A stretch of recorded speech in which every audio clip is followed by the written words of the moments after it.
I'd like to welcome everybody to the Foley and Lardner Oliver Wyman Provider Plus web conference series. Today's topic is Health Market 2.0, Navigating Provider and Payer Partnerships. Today's program will run an hour and will apply for one general CLE credit. Anyone wishing to receive credit for today's program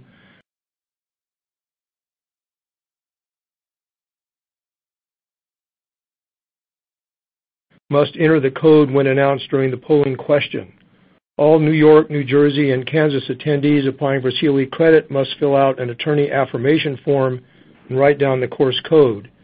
The attorney affirmation form in today's slides can be obtained in the resource list widget at the bottom of your screen. For New York attorneys, those of you with less than 2 years will not be eligible for CLE today.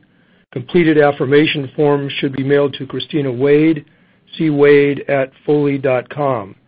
Questions can be submitted during the web conference by entering them in the Q&A widget, which should be open on the left side of your screen, and we will answer questions at the end as time permits. Today's program really is a terrific one with a series of extremely high-level speakers that I have the pleasure of introducing. Let me begin with Dr. Rick Gilfillan as President and CEO of Trinity Health, the $13.5 billion Catholic healthcare system serving communities in 21 states, 84 hospitals, 115 continuing care communities, home health, and hospice systems. Dr. Gilfillan's been a leader in U.S. healthcare for more than 25 years, building successful organizations in both the for-profit, not-for-profit sectors. And many of you probably remember him as the first director of the Center for Medicare and Medicaid Innovation, CMMI. He launched the center in 2010 and has worked kind of across the spectrum to develop innovative models for improving patient care and reducing costs. Prior to that, he was president and CEO of Geisinger and executive vice president of insurance operations for the Geisinger Health System. He's also been an executive in the Blue Cross world with Independence Blue Cross and began his career actually as a family medicine physician, later became medical chief and a chief medical officer. Joining him will be Debbie Kuchka-Craig, corporate vice president of managed care for MedStar, which is located in Columbia, Maryland. Debbie's responsible for the development and execution of third-party payer initiatives for MedStar Health. In addition to the contract negotiations and payer relations for the hospitals, employed physicians, and the rest of the MedStar healthcare businesses, she also plays a key role in MedStar's population health initiatives with executive oversight of the provider network and credentialing function supporting the MedStar health plans, which include Medicaid, Medicare, and commercial plans. Debbie's had 30 years of healthcare industry experience on both the provider and the payer side, again serving a stint on the Blue side with Blue Cross Blue Shield of Maryland. Fellow with HFMA, national chair 2010 to 2011, obviously deep into the financial side, also serves the citizens of the state of Maryland as an appointee on the Maryland Health Insurance Plan Board. Joining us from the payer side today, Steve Scott, Chief Operating Officer, Commercial Business, Anthem Blue Cross. Been the Chief Operating Officer for the commercial side of Anthem in California and is responsible for the clinical operations, provider contracting, regulatory affairs, and payment innovation programs. Prior to this stint, Steve was the general manager of a large group where he had the P&L responsibility for 3.4 million members. President of the California Healthcare Performance Information System, a multi-payer claim database, and is a CMS designated quality entity.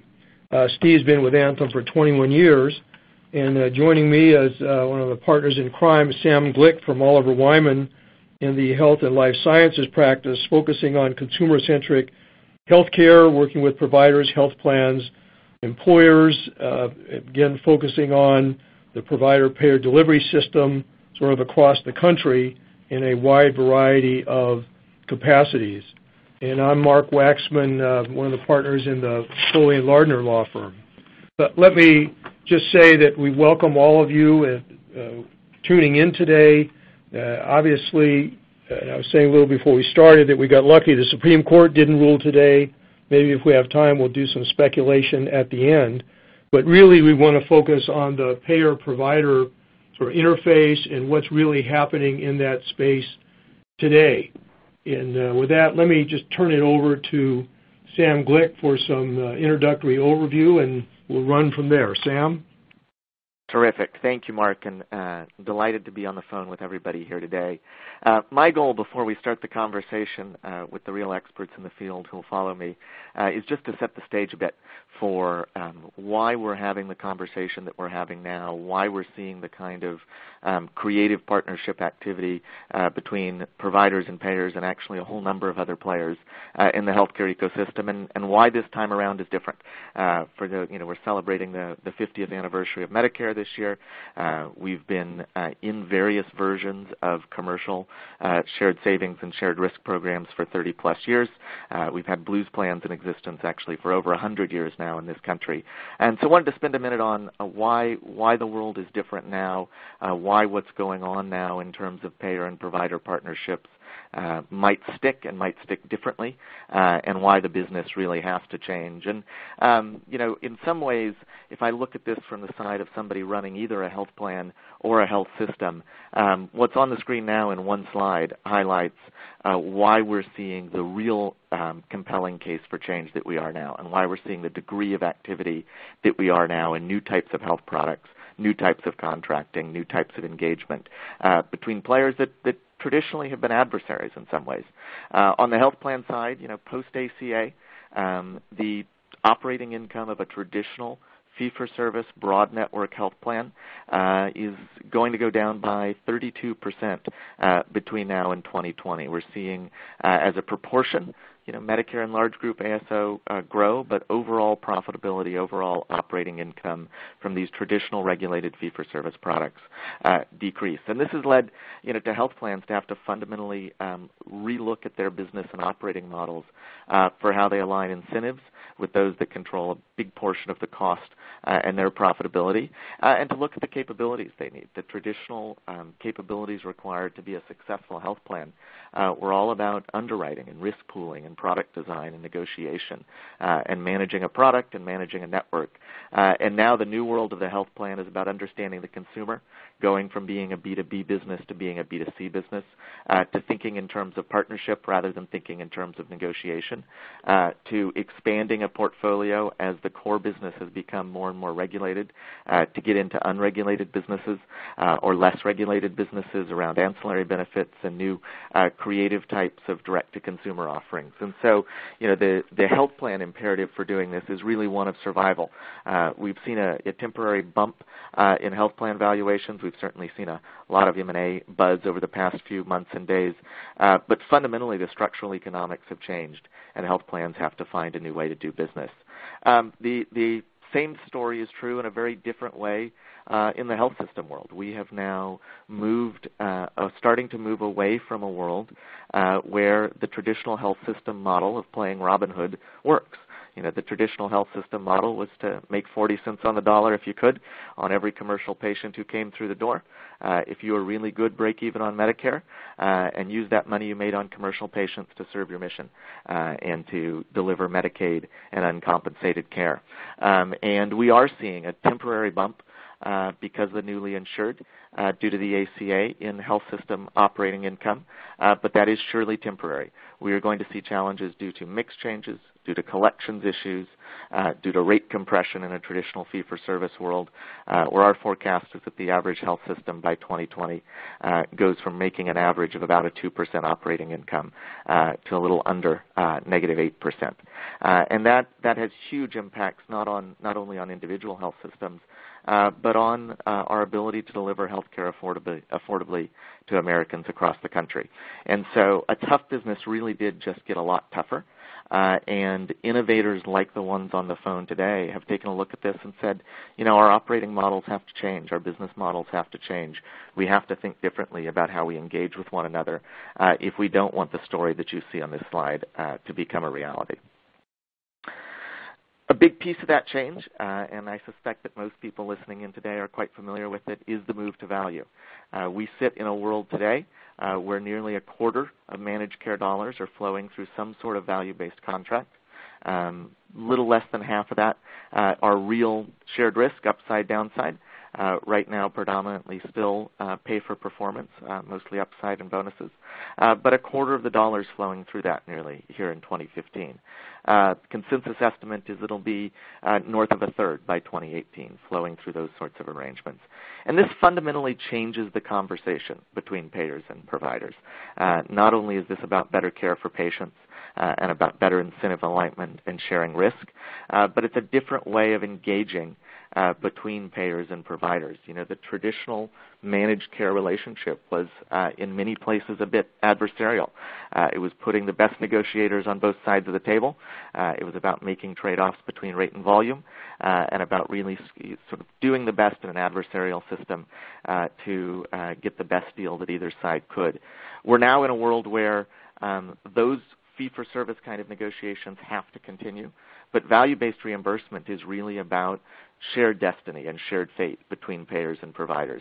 Engaging consumers, and consumers tell us this, they don't differentiate among their payer, their provider, their pharmacy, their individual doctor, right? They just want the system to work, and they're willing to make choices based on that.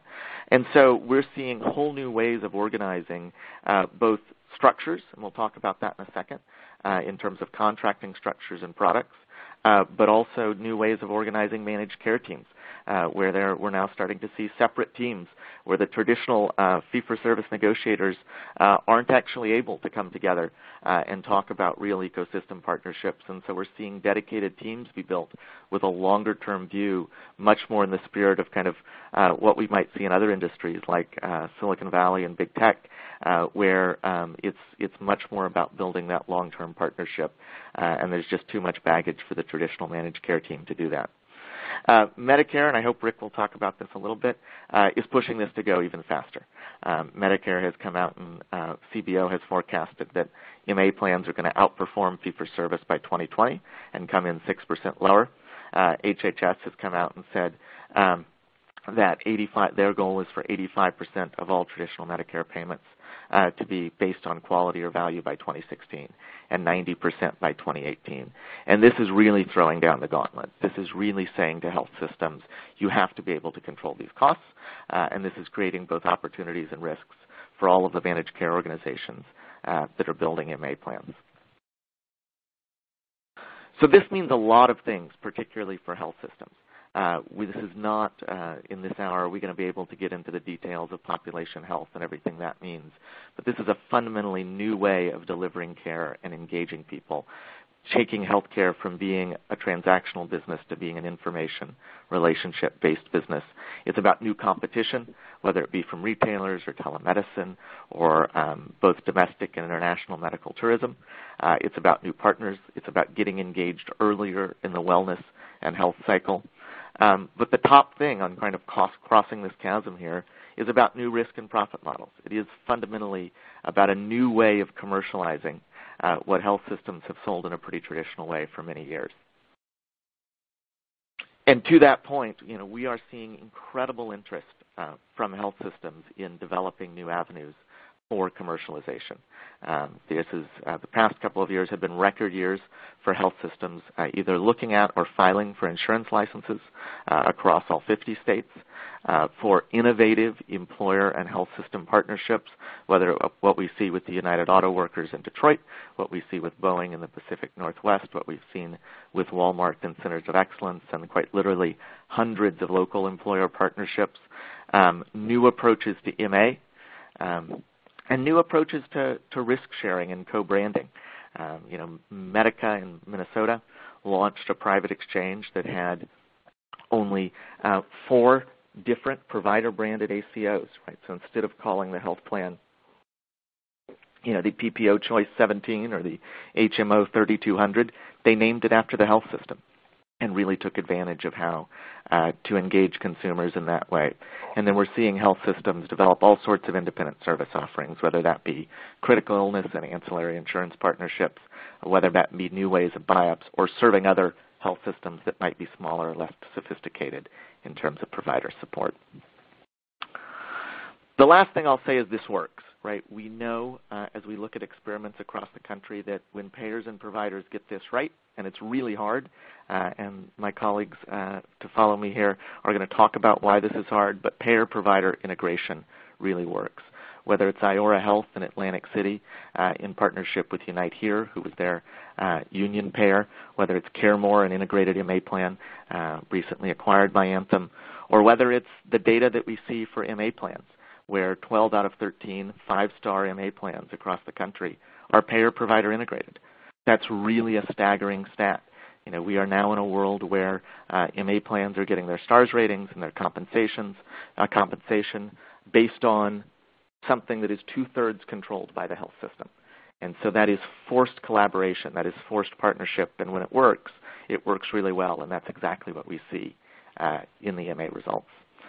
So before I hand it over to Rick here, I just want to sort of remind everybody this in my mind is an incredibly exciting time. You know, this is healthcare is one of the few, if not only, industries where we can do social good, we can make people healthier, we can save money, and we can still do it while making money for the traditional players in the system. And real value in healthcare, and we've seen it time and time again, is not zero-sum. It's about better health outcomes. It's about a better total cost. But it's also about better underlying economics. When we get this right, places that successfully move to value and partner with payers can literally double margins on traditionally unprofitable populations, and that's hugely exciting for everybody. So with that, I'll hand it over to Rick. Well, thanks very much, Sam, and thanks to Oliver Wyman and Foley Lardner for inviting me to participate in putting this on. Happy to be part of it, and I would agree, by the way, about this being an exciting time and just a really pleasant time, and time that's we've all been waiting for, I think, in many ways, for us to really have an opportunity to fundamentally change our system to produce the kind of high value outcomes that we've known for a long time that society needs. And I must say, as you said, there's real opportunity to save money and people do better and be successful on many dimensions. And the recent ACO story I thought was notable in that the headline, "Government Program Saves Money," got a lot of attention. And so I think that's just the beginning of us being able to show what's possible when we come together and work to try and drive these kinds of outcomes. Trinity Health is an organization that resulted from the merger of Legacy Trinity Health and Legacy Catholic Healthcare East. And when our board came together now 2 years ago, we worked hard to establish a mission that was consistent with where we were, our legacy organizations have come from. Pardon me for the slides bouncing around here. But the mission that our board came up with is this notion of we serve together in the spirit of the gospel as a compassionate and transforming healing presence within our communities. And the important words here, particularly for our conversation today and for as I describe our strategy, is we are focused on communities, what we have, which our legacy organizations have been for a long time, and the importance of actually at this time being a transforming presence within those communities in many ways, but for purposes of our conversation today, from the standpoint of transforming the way we deliver care. And our board was very interested in positioning us, the organization, as a leader in helping transform our system. They agreed on a set of values which are central to the way we go about our work, continuing commitment to those who are poor, a real sense of justice, and we were very large supporters of the Affordable Care Act and are optimistic about the ultimate Supreme Court case, but also a record and a history of stewardship going back for 160 years to the beginning of Catholic healthcare. We today, Catholic healthcare across all of our organizations, not just Trinity, deliver approximately 15% of all the hospital care being provided in America. So a remarkable record, and one they want to see continue. A record of kind of bold leadership and going where people hadn't gone before to deliver care continues now and is clear in our vision statement where we say we want to be the national leader in improving the health of our communities and each person we serve. We talked a lot about whether it should be the national leader or a national leader, and we really felt that we wanted to challenge ourselves to be out there and to be part of a movement leading to a transformed healthcare system. And we want to be, in doing that, the most trusted health partner for life. We serve about we're in communities of about 30 million people. We serve about 5 million people each year.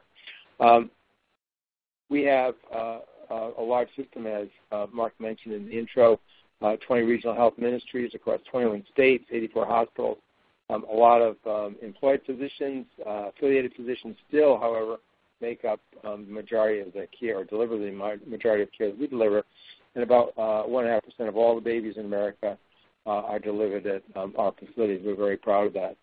So as we were thinking about strategy at this time, initially we talked about getting into population health management, and that being kind of the framing for how we thought about our strategy.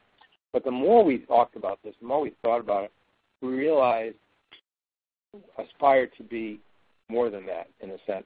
We believe that framing our strategy as a people-centered health system more accurately captures the full dimensions, all the dimensions of what we're trying to become, because it encompasses the reality that we're providers of episodic health care for individuals when they need it the most, when they're sick, when they are in most danger.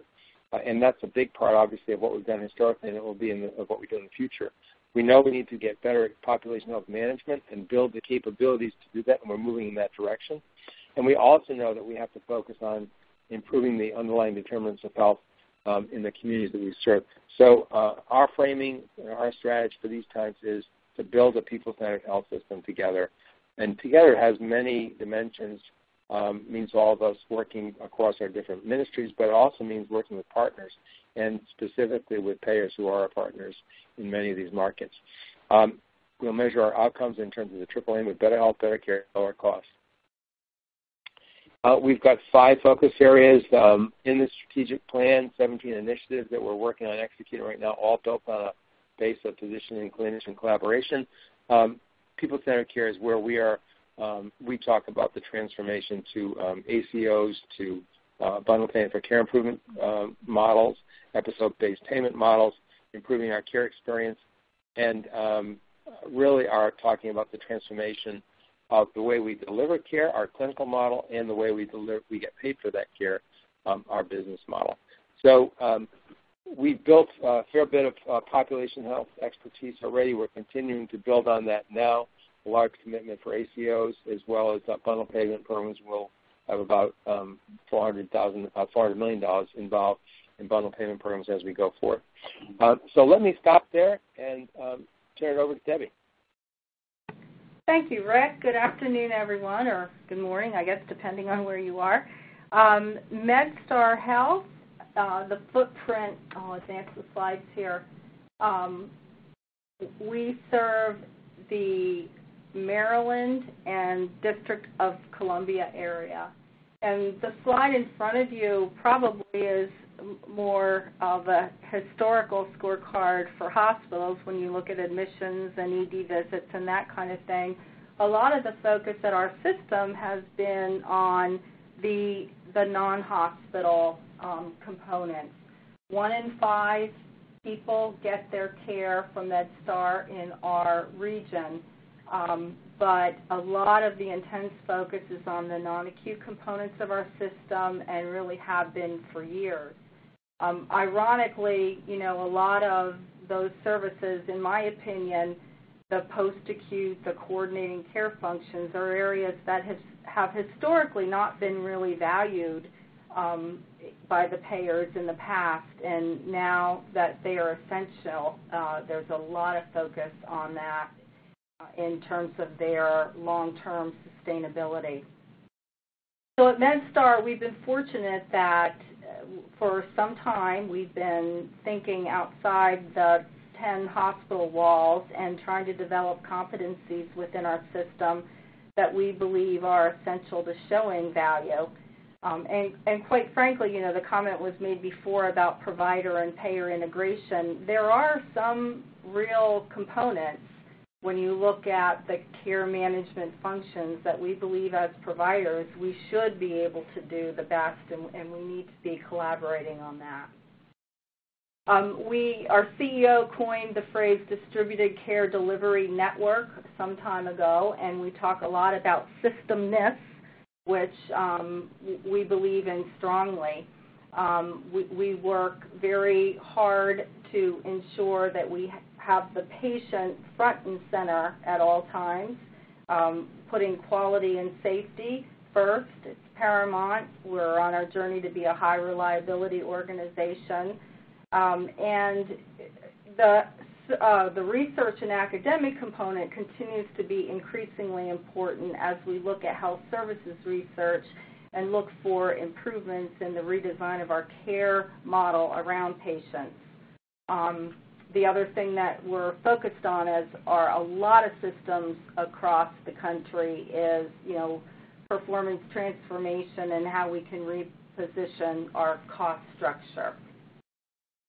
In terms of the population health components, as mentioned in the introduction, we do have a Medicare plan, a Medicaid plan, and right now we're managing care for our 30,000 associates and their dependents only. We haven't gone into the commercial market any more than walking the talk and managing the care for our own. The majority of our covered lives are in the Medicaid space because we've been a Medicaid MCO in this region since Maryland went managed care some 18 years ago. And again, the focus on quality as opposed to number of covered lives has been what we want to concentrate on. We have continually gotten the highest ranking of quality, and we've done smart growth with our enrollment so that we can ensure that we are providing the best care possible and managing it most efficiently for the members we serve. So it is an exciting time. I hope that the managed care team doesn't come with a lot of baggage because I see ourselves more as the burning platform. We have these opportunities with the payers, and we want to create opportunities for collaboration. And right now it's a great time of experimentation for our system. Yes, we have our own health plans, but on the commercial side we're still looking for those win-win opportunities with our commercial partners and trying to look at what core competencies they do best, what we can do best, and how we can collaborate. So I think we're well positioned for a lot of different things given the fact that we've been focusing on the continuum of care and concentrating an awful lot on the health information technology platforms and the risk stratification and how we're engaging physicians, et cetera, like I'm sure a lot of my colleagues do in their world. With that, I will turn it over to Steve, I guess, who's next to talk a little bit about Anthem.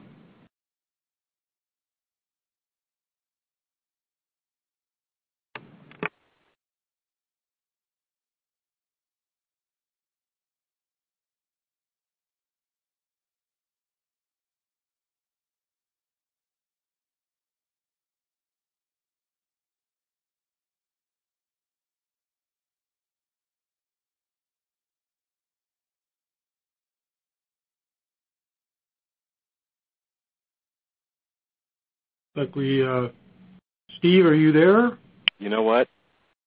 I am speaking to myself, and I was quite eloquent in all of my words up to this point, so I'll try to do it all over again. Sorry about that. I was on mute. Okay.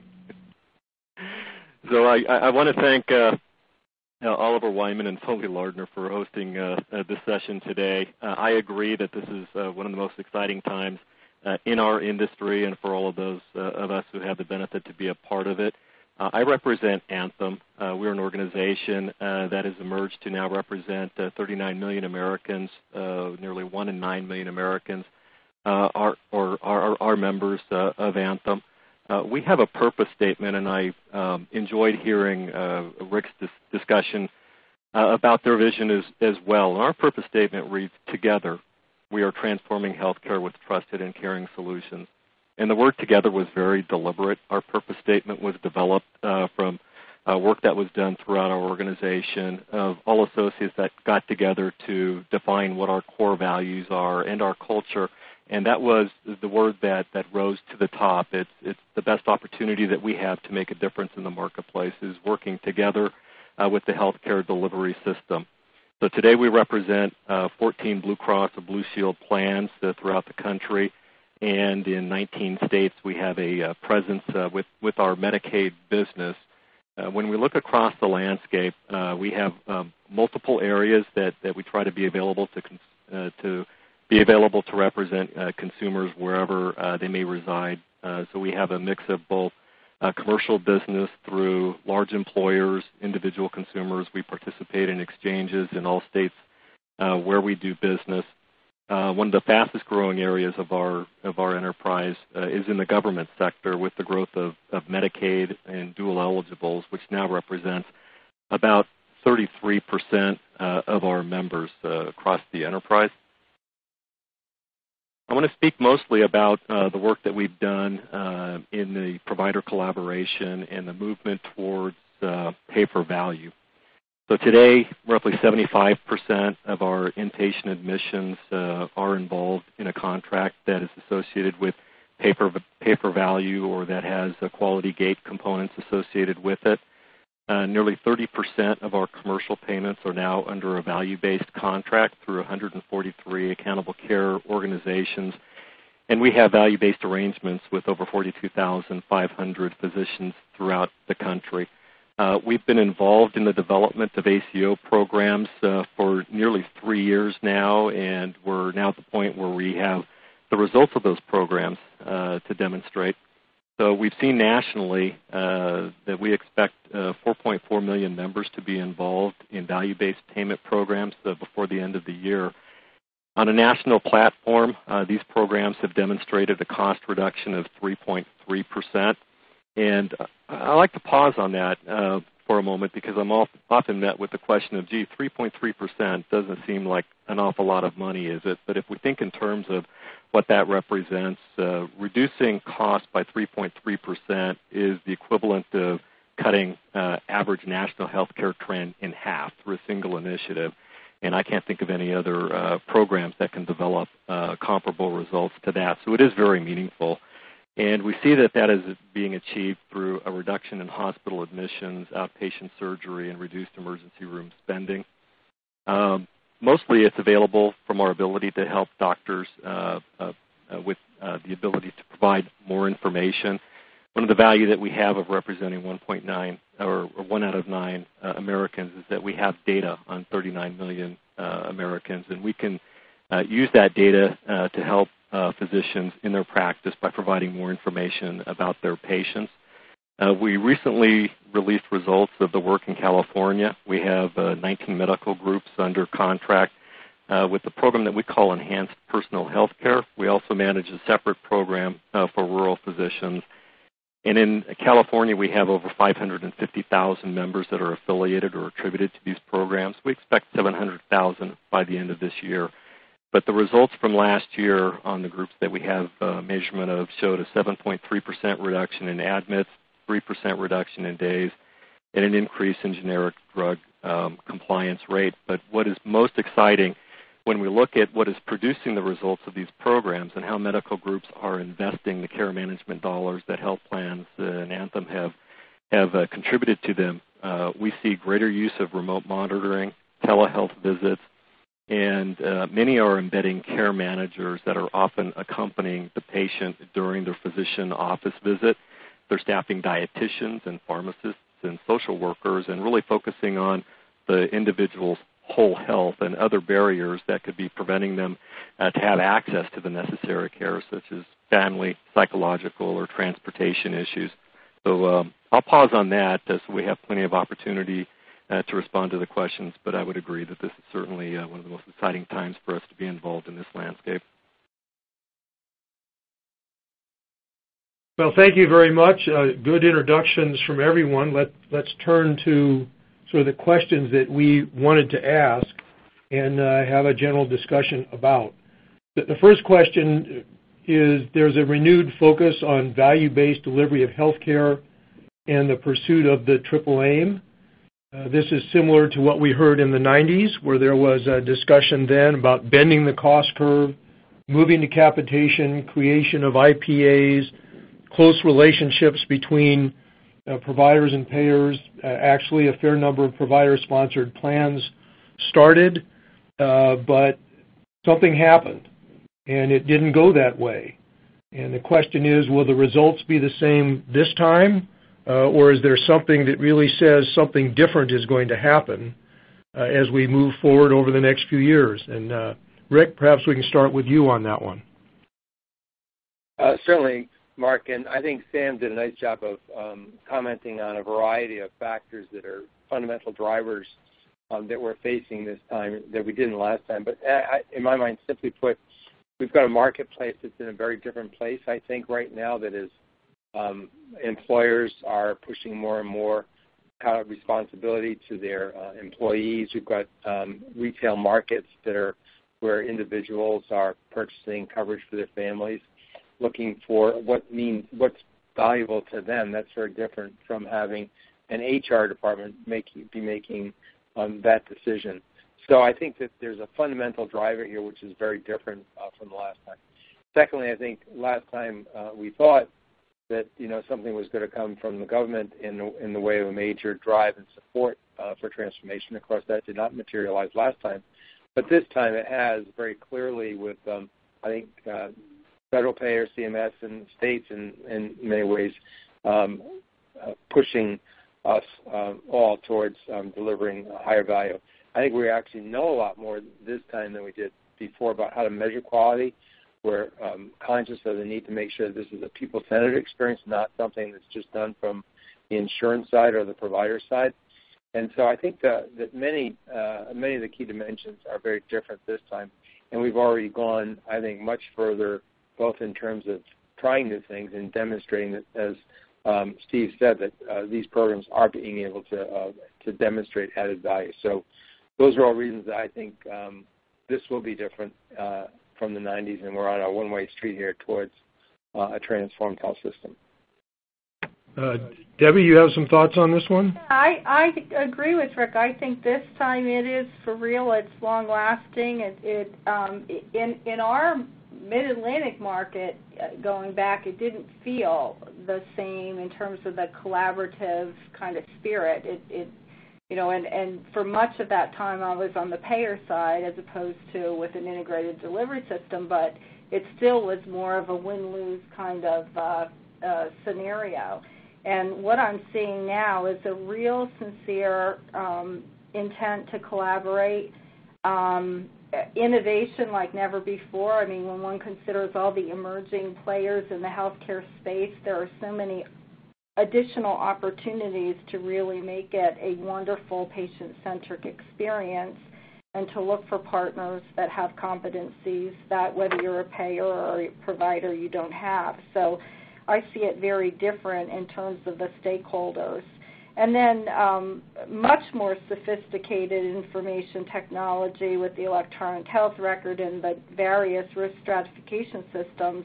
To Rick's point about the information that's available to us, I mean, we should be able to do much more effective change than in the past.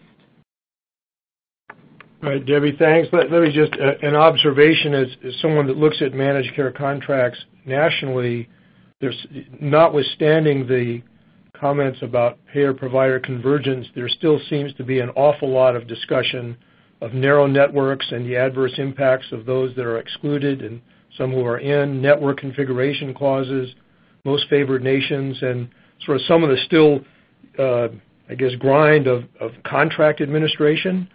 And I'm not sure it's there yet. But, Steve, you see it from the Anthem side. What's your take? I see a big difference from today's environment to the 90s. If we look back at the earlier initiatives, it was more about a pure transfer of risk, and the consumer really wasn't the forefront of the development of the systems. And the consumer didn't necessarily understand or buy into the programs that were being developed. They were moved into them on the notion that it was more affordable or lower cost, or that an HR manager made a decision to have these programs available to them. So where some succeeded and some failed in the transfer of risk, underlying a lot of that, there was truly the development of some coordinated care, but the consumer didn't really see it that way. And at the end of the day, many of the initiatives, even the good ones, carried with it, a moniker that cost savings were achieved simply by reducing care, whether that was true or not. The current environment is being built on a completely different platform, and the biggest change between the 90s and today is we have technology to help enable a better use of information, the ability to provide data through electronic health records, the movement towards creating a bilateral patient record transfer of information between health plan and provider group and vice versa. Wasn't achievable in the 1990s, for example. We have transparency of cost and quality that's available to the consumer, but more importantly, we understand that the consumer is at the forefront of the decision maker, and all programs really need to be built around the consumer and to include the consumer in the shared decision-making process. Above all, I would say the biggest difference between the development of the programs today versus the earlier models, the discussion never really begins around let's cut costs. The discussion begins around let's build programs and pursue collaborative initiatives that will foremost improve quality and the patient experience. And by building the blocks of doing the right thing, making good decisions, making informed, educated decisions around the consumer, that the byproduct is a reduced cost. But doing the right thing first is the foundation of where the programs are being built on today around the consumer. All right, Sam, your take? Yeah, the question, will the results be the same as the 90s? Goodness, I hope not. I mean, I think, we are, for all the reasons that the previous speakers have said, in a fundamentally different environment. And just to, kind of hammer home a combination of, I think, the point you were making, Mark, and Steve's point, which is the innovation cycle has just gotten so much shorter. We will make mistakes in this value-based delivery, and there's 1,000 experiments going on about the right way to get this done. But we fundamentally now live in an environment where, you take the Oscar Health Plan in upstate or in New York State, where in 18 months they went from having nothing to having $1.5 billion valuation, and literally having created a new health plan, sourcing that from a huge number of partners. And whether you think that's something that's going to stick and their model works, or it doesn't, and the valuation's too high or it isn't, the ability that a small team inside of 18 months can create a health plan from scratch is just not what the environment used to be. And I think we can kind of go example by example, whether that's telehealth, whether that's the data that lets us do new population health interventions, whether that's what we're seeing in retail and the ability to meet people where they are. But, I think we're going to have some creative destruction here. We're going to have a lot of experiments, and most of them won't work. But the ability to kind of fail fast and course correct is completely different than it was even a decade ago. All right, on to our second question. Given the changing marketplace dynamics, how does your organization feel it should position itself to be successful over the next 3 to 5 years? Is there a basic strategy or a series of diverse efforts to discern what makes sense? And Debbie, is probably a good one for you because you have diversified into the ownership and operation of health plans as well as the rest of the delivery system, and maybe you could tell us how that works. Yeah, and thank you, Mark. And it's obviously putting the health plan together and making sure that it's performing is one thing, but then ensuring that it's viewed as a critical component of systemness and making sure that it's viewed as part of our learning lab is what's going to determine our success. over the next 3 to 5 years. Our team in managed care often works with various payers on issues as they come up. That's our role in addition to the negotiations. But in the early parts of our health plan infancy, there was a lot of within family, back and forth between the plan over here and the MedStar, the provider over there. And recently, last 3 years, there's been an embracing of the health plan as that opportunity to learn. And to the extent that the systems like ours can learn from our own care management and plan experience, that makes us more of a valuable partner to the external payer. So, yes, an awful lot related to looking at the populations we serve and learning how to be a more effective and efficient, high-quality deliverer of care is what we're concentrating on. In addition, the expansion of the ambulatory platform is very important, making sure that we're reaching out to others to get the intellectual capital that we don't have internally, and again, to look at good partners that have expertise in areas where we lack.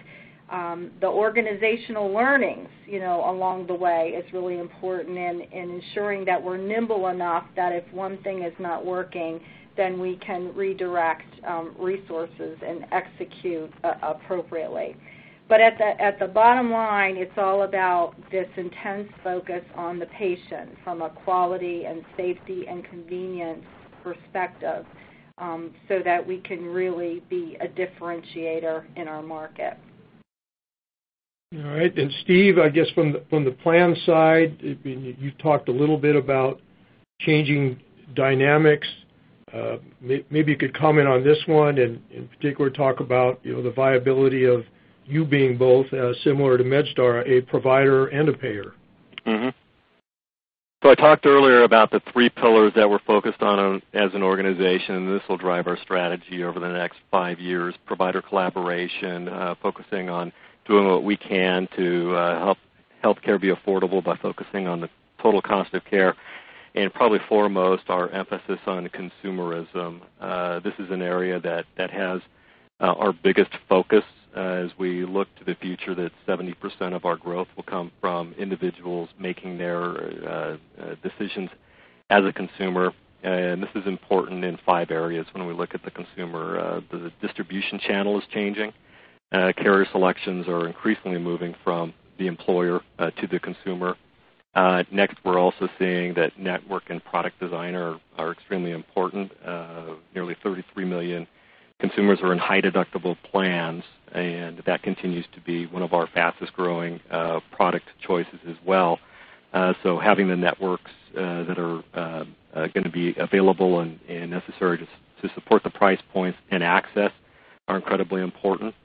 Also, the consumer is paying a greater share of the cost. They have more skin in the game now, and they're making decisions being more cost-focused. So that speaks to the need to have technology for transparency of information and tools to help the consumer be a good shopper.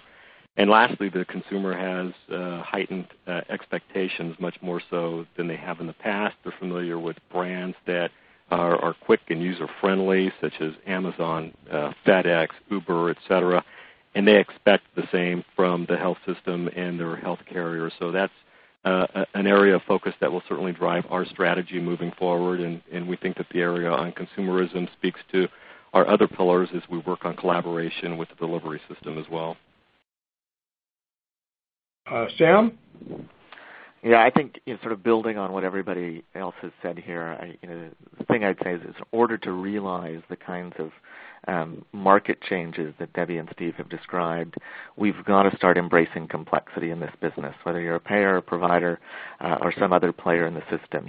For decades now, we've created a complex system where we have streamlined what we can to run our businesses. We've leaned things out. We've put all the people who do one thing in one place in the organization. We've really focused on optimizing the factory that we're running in a way that's really for the simplicity of those running it and the profitability of those running it. And that works really well in a world where consumers don't have a lot of choice. But now in a world where consumers are not just comparing where to spend their healthcare dollars, but where to spend healthcare dollars versus all their other dollars, because they're now in these high deductible plans and high cost sharing plans, consumers expect us to create simplicity for them, even if that requires a lot of complexity behind the scenes. And I think that that leads to what you have to do in terms of org structure, where you may need to be developing more and more segmented solutions. It leads to what you need to do in terms of the data assets that you build, how you think about the number of experiments you're running in the market, how you interact with physicians and other partners. And we have to, whether it's Uber or Amazon or whoever it might be, those great consumer companies don't force the consumer to understand their structure in order to have a great experience. What they say is it's our job to have the complexity behind the scenes, and we're going to create a seamless experience for the consumer as a result. And so I think, changing the conversations in the boardrooms and in the executive teams from, being about how do we make our operations simpler to how do we make things simpler for our consumer, even if that introduces more complexity for us, is just a cultural change that continues to be required. Rick? Well, thanks, Mark. I think great comments that I agree with. Our strategy, as I described, is to imagine ourselves becoming a people-centered health system in all of its manifestations, and that would go at several of the descriptions, I guess, that Sam and others made earlier. We're building on that notion, and we think that in doing that, we need to apply that approach to whether we're providing acute care, office-based care, or administrative services. So our 17 initiatives across our strategic plan are very much oriented towards driving that transformation in the way we do business, always coming back to saying, what does it mean for a patient and for the people that we're serving? And then I guess the other thing that drives our belief is that underlying everything, we think that the real value add, the big value add right now that's out there is the opportunity to actually change care significantly and improve not just the cost of care, there's a real opportunity there, but also the experience and the quality of care and the outcome in terms of outcomes. And so we're mostly focused on that, not so much on the insurance side. While we have a couple of legacy insurance organizations, we believe we're trying to work across a multitude of payers that we work with because we think in this future world we'll continue to see many payer competitors, notwithstanding recent discussions.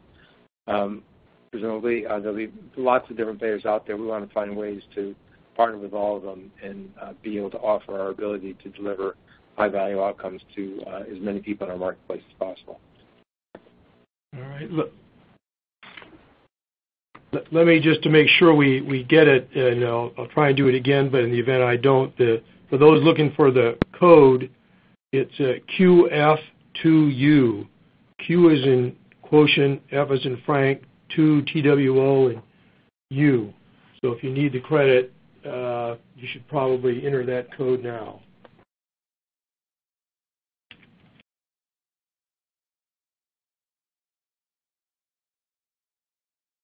All right, just turning back to our slides here. I think we probably have time to run through the next question. I think we've maybe gone into this one a little bit already in terms of compatibility. So I'm going to just go ahead and skip to the fourth one, which really touches the third one and puts them all together. I've already mentioned, the issues that come up in contract negotiation that are there now, and questions about are the payers and providers really of like mind as to who should get the savings and how the savings should be shared and what does that mean for the future.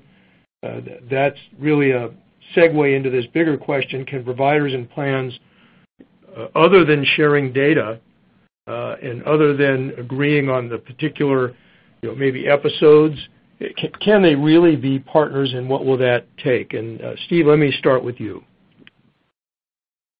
Yeah, thank you. That is a great question. Let me begin by using an example. I'm going to absolutely say yes. Payers and providers can be partners, but to do so takes an awful lot of trust, transparency, and the willingness to be an open book and to identify areas that there are mutually agreeable goals and can create a construct that has aligned incentives. So in California, a group of providers got together, and these were competing organizations, 7 health systems, that worked with Anthem to pursue mutual goals. And the goals were to find a way to work collectively to create a better patient experience, become more efficient, eliminate waste, and make healthcare more affordable. So they collaborated together to create a joint venture with mutual aligned goals to make this happen. But to be successful in this area, I would follow the learnings of that model, which was the intent. And the intent was to be able to make healthcare more affordable, carries with it the responsibility that a lot of the savings have to be shared with the consumer. If the consumer isn't seeing the benefit of the shared savings as well, then the program certainly won't be successful. So I would say to be successful, the consumer has to be at the forefront of the reason for these innovative programs and collaborations to be taking place initially. All right, Rick, your thoughts on this? I go back to my experience at Geisinger, and I note your slide earlier about how 12 of the 13 or whatever highest ranked plans, MA plans, are provider-based. But I will tell you that even in a provider-sponsored organization like we had at Geisinger, it was not natural for the provider side and the payer side, much as Debbie noted, to work closely together. So, but we did get there, and we made, I think, a lot of difference as a result. And so the answer, I think, is yes. I think we need to listen to each other, and that's why we created what's called the Healthcare Transformation Task Force, where we've brought together payers, providers, consumers, and employer groups.